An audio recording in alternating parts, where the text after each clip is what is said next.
Hey everyone, and welcome back. Something I've been thinking about lately. Yeah. Well, it's just this feeling of like constant information overload, you know? Oh, tell me about it. It's like Uh, every time you open your phone, bam, Hmm. new article, new video, new life-changing piece of advice. It's exhausting. And then it's like, am I even learning anything or just consuming? Right, right, exactly. And Yeah. that's what makes this deep dive so interesting, I think. Oh, totally. Because instead of adding more to our plates, we're diving into a framework that helps us actually learn better. It's about understanding how we learn, not just what we learn, which is kind of cool when you think about it. It's like we've been given this awesome sports car, but no one ever taught us how to shift gears.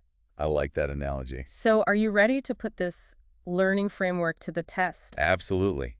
Let's hit the road. All right, buckle up, everyone, because this deep dive is all about taking our learning to the next level. First things first, we've got to ditch this idea that knowledge is one size fits all. Totally. It's not just about cramming our brains full of random facts. Right, there's got to be a method to the madness. There is. And luckily for us, our source material breaks down knowledge into different types, which I think will be really helpful. Okay, so no more blindly memorizing random facts. Well, some memorization is probably unavoidable, but Yeah. it's about understanding the bigger picture too. I'm definitely guilty of getting stuck in the weeds sometimes. Like, I can tell you all about the latest celebrity gossip, but ask me about, like, the history of the French Revolution, and I'd probably draw a blank. And that's totally normal. We all gravitate towards different types of knowledge.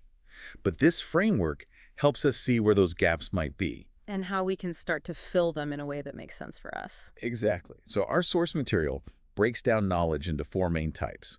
We've got factual, conceptual, procedural, and metacognitive. Okay, metacognitive. That one sounds a little intimidating, honestly. But let's back up a sec.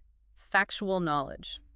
Seems pretty straightforward, right? It's like names, dates, definitions. Yeah, it's the basic building blocks. Like, think about learning a new language. Okay, so like vocabulary words. Exactly. Those are your factual knowledge building blocks. But obviously, just knowing a list of words doesn't make you fluent, right? Right. You need grammar. You need to understand how to put those words together. Exactly.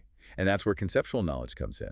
It's about understanding the bigger picture, the relationships between those facts.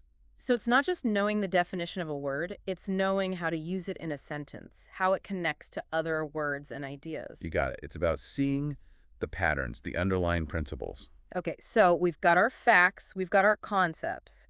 What about procedural knowledge? This one's all about the how-to. It's the knowledge that allows you to do something. Okay, so this is where we actually get to put those facts and concepts into action. Exactly. Think about learning to ride a bike. You could read all the books of the world about balance and steering, but until you actually get on that bike and start pedaling, You're not going to learn how to ride. precisely. It's about developing skills through practice and experience. Okay, this is making sense. So we've got those three: factual, conceptual, procedural. Now back to that mysterious fourth type, metacognitive knowledge. What's that all about? All right, so metacognitive knowledge is basically knowledge about your own WN learning. It's like having a bird's eye view of your own thought process. Whoa, so it's not just about what you know, but how do you know it? You got it. It's about understanding your learning strengths and weaknesses, what strategies work best for you, even recognizing when you're not understanding something. That's huge because we all have those moments where we're like, wait, what did I just read? I have no idea what's going on. Right. But instead of just getting frustrated, metacognitive knowledge helps you say, okay, why am I not getting this? Maybe I need to go back and reread that section, or maybe I need to try a different learning approach. So it's like you're becoming your own learning coach. I love it. Exactly. You're taking control of your own learning journey. And that's really powerful stuff. Okay, so we've explored these different types of knowledge, but how do we actually use them? How do we make them work for us? That's where those cognitive processes come in, the ones we mentioned earlier. Right. They're like the tools we use to interact with all that knowledge. Exactly. And just like any good toolkit, we've got different tools for different jobs. So what tools are we working with here? Well, our source material breaks it down into 6 key cognitive processes. Remember? Understand, apply, analyze, evaluate, and create. Okay, I'm intrigued. Let's break those down. Where do we even start? Well, I guess we could start with the most basic one. Okay. Remembering. Remembering. It's funny how that word can make me cringe a little, you know? Yeah. Like back to school, memorizing dates and formulas. It definitely gets a bad rap sometimes. But the truth is, remembering is fundamental. It's how we access information we've learned. Okay, so it's like having a well-stocked library in our brains, but it's not much use if we don't know how to find the right books. Yeah. Exactly. And that's where understanding comes in. It's about moving beyond rote memorization and actually making sense of the information. So if remembering is like finding the book, understanding is like actually reading it and getting something out of it. Precisely. It's about connecting the dots, seeing the relationships between different pieces of information. Okay, I'm with you so far. We remember the information, we understand what it means. What's next? Well, once we understand something, the next step is to apply it. Ah, so this is where we get to see those facts and concepts in action. You got it.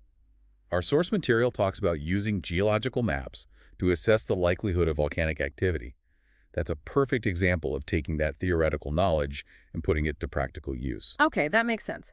But sometimes we need to go beyond just applying what we know.